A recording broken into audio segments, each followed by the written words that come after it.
people like to define groups, places, jurisdictions, things like that. And then somehow or another in all these definitions, there are these little gaps.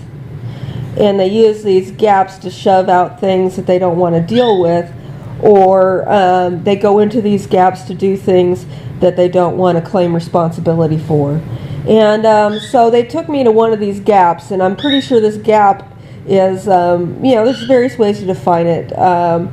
Bloomington, Indiana, the Catholic services kind of thing, a child services kind of thing, the medical industry. There's lots of different ways to define it. But there's a situation where Dad paid a defined group of people for my care up to a certain point, under a contractual obligation that should I incur any harms during that time, that this group that was taking me out of his custody was responsible for the full cost of any care that I would need to my dad's satisfaction. And so should this group prove to be incapable of meeting this obligation, then further measures would be taken against this group in accordance with other obligations, such as when we find a group, when any citizen of the world finds a group that's running around running this kind of a swindle,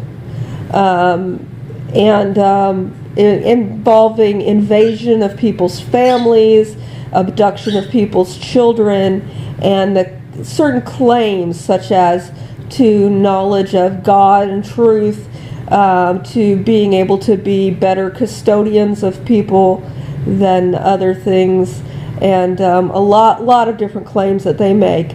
And because this group did such significant physical and psychological harm, and I'd say even spiritual and psychic harm, then I require a place to stay while these matters are being resolved. These people cannot pay to support me to the level to which my father determines that I am entitled to, and but they are liable for that. So while I am not being cared for properly, all of the associated misconnects and problems associated with that will be occurring in the geographical location where these harms occurred to me, and where these individual human-like polyps on the earth are still capable of speech. In fact, there are certain kinds of speech at this point when they're trying to say that they're people who are capable of negotiation and payment of bills and things like that. I will start wishing people dead until that awful noise stops.